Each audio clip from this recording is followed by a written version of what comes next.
very scared.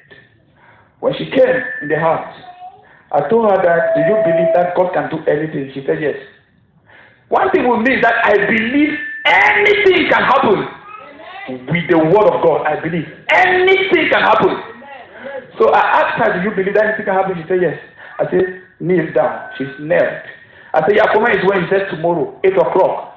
And we're today around 2:30. So I said, need I be pray? I took an anointing oil in my hands. I laid my hands on her and I decreed that you will go there. Your doctor will be confused. Because what your doctor will see will be different from what he said. So when she went to the hospital the next day, I called her, the appointment was at 8. She was there at 7:30. I called her at 7:36. She told me that, man of God, I am now in the waiting area. My doctor is about to come and see me. I'm about to be called. I said, no problem. When you get out of there, call me and tell me the good news. I was speaking on a platform of confidence. Why? Because I know what the words carry. Amen. So when she entered there, the same doctor that called her in emergency was doing vital signs. And after he took the vital signs, he said, you can go home. So she was like, you called me for an emergency only for to say my vital signs and you said I should go home. So she was wondering in her heart. So she got to the door. She said, no, I need to, maybe something is not right. She went back to the doctor and said, doctor, you asked me that my results were not normal, that I should come in emergency to see you. I have come, you just took vital signs and you said I should go home. What is going on? The doctor said, oh, I even forgot that I called you now. Listen to the miracle. The doctor went now to the same computer where the result that the thing that they did and the result was showed on the computer. He went there and the result disappeared. The doctor came and told the woman, you are cleared. Everything is fine. Go home. So when she left the place, she called me, the man of God was screaming, man of God. I said, what is happening? Tell me. She said, the doctor said, everything is clear. Let me go home. I said, that is what anointing can do. I don't care what report you have. I don't care what challenge you have. I don't care what is happening in your life. There is an anointing in this program that will heal people. And you shall testify after this program. Amen. Amen. I'm going to read the scripture very fast. Mark chapter 8 from verse 26 and verse 22. And he cometh to Bethsaida, and they bring a blind man unto him, and besought him to touch him. If you have your Bible, let's read it together. Follow me. Amen. Because I know some Christians, they have an opportunity to read the Bible like this only in the church. Because when they go home within the week, they are very busy. They forget the Bible. So when you have this privilege, read with me. Amen. Verse 23.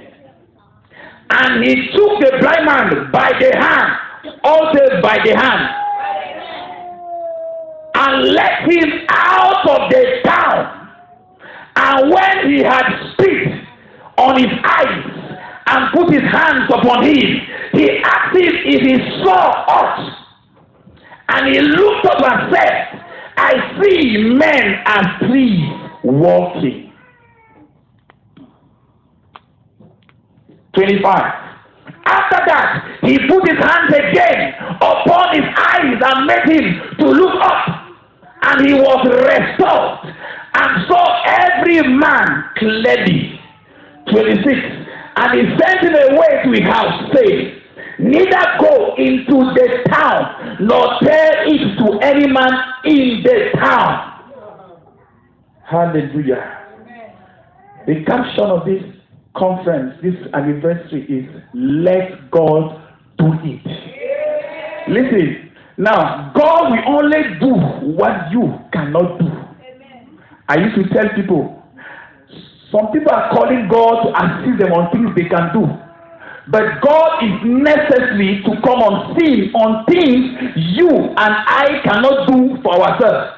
So those things in your life you have been trying to do by yourself, those things in your life medical doctors have been trying to do by what they know, those things in your life that you have been working and you have been worried about, it is time for you to let God do it for you.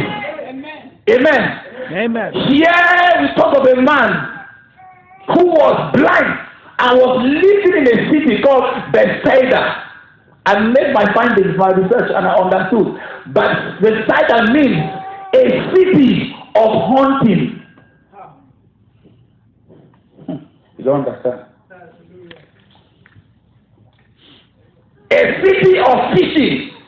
They were hunting people's stars, hunting people's destinies. They were fishing people's destinies. They were fishing people's glory. It's a city of pain. Bethsaida means a city of pain, a city of sorrow, a city of frustration, a city of rejection. Here was a man in a city where they fish out people's destiny. You cannot be in Bethsaida and you prosper. You cannot be in Bethsaida and you succeed, because the name of the town means it's a city that they hunt people's stars. It's a city that they hunt people's destiny. It's a city that they fish out people's breakthroughs. So I am not surprised that this man could be in Bethsaida and is blind, because they haunted his eyes. They fished out his eyes. That's why he was blind. Now Jesus coming on scene. The Bible says Jesus appeared on scene. When he entered that city, he understood. When you look in the city, he saw hunters everywhere. He looked in the city, he saw fishermen everywhere. The Bible says in Jeremiah chapter 5 verse 26, among my people I found wicked men. They lay wait as he that setteth snares. They set a trap and they catch men. When Jesus entered the city, he looked in the atmosphere. He saw hunters everywhere, hunting the stars of people. He saw hunters everywhere, hunting the children of people. He saw hunters everywhere, hunting the destinies of people. He saw hunters everywhere, hunting the progress and prosperity of people. So he looked and said, oh my God, I now understand why this man is blind. His eyes have been haunted. So Jesus said, I need to do something. Bible says that Jesus took him by the hand. Somebody said, Jesus, hold my hand. Say, Jesus, hold my hand. Brethren, some things you and I go through is as a result of where we come from. Some things that you and I go through is as a result of the milieu we find ourselves. The Bible says Jesus looked at the man. He understood that his problem was not just because of him. It's not because he sees. It's not because somebody sees for him to be blind. Because he found himself in a city of hunting, where hunters were everywhere. He found himself in a city where there were fishermen fishing destinies, the lives of people. Jesus said, I need to do something. Listen, Jesus Christ is a master planner. Amen. He is the one that sees the end from the beginning. Many a times you and I just want a breakthrough. But Jesus knew that if I pray for this man in this city of hunting, if his eyes are open, by the time I go back, the same hunter will hunt those eyes and he will be blind again. Amen. Jesus said, I know what to do. If I must heal you, and your healing is permanent and stay with you, I must take you out of this town. So Jesus held his hand and said, follow me. And the man started following. Now I come to tell you, if Jesus must do a major turnaround in your life, you must be his follower. Jesus Christ held his hand and said, follow me. The man followed. You must be the follower of Jesus for you to experience some dimensions of supernatural. Amen.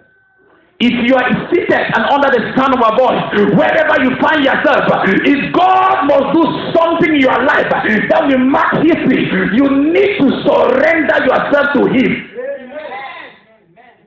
Amen. Amen. And listen, it is one thing for Jesus to extend his hand and say, my friend, follow me. It is another thing for the man to accept or reject it. Many of us, we sit in gatherings when they're talking about the man of God, when they're talking about the church, you put your mouth there, you add pepper, you add maggi, you put your mouth there, you find yourself in the milieu. When they're talking against your pastor, you join them and you say things, come out of that milieu, come out of such a place. Because it does not matter when you talk behind about your pastor, there is no way you will sit under his grace and see the glory of God. I'm going to say this passing. Listen, it does not matter who ministers on this platform. The true prophet over your life is the father of the house.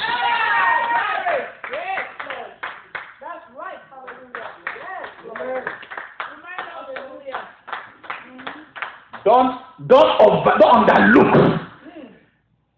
It's not easy to be a visionary. It is not easy. It's a privilege for God to have chosen a man and call him my servant. Then you sit in groups when they're talking about him. Listen, even if a man of God makes an error, listen. Shut up your mouth. Don't say anything. The God of the man is going to meet him and they're going to settle their cause.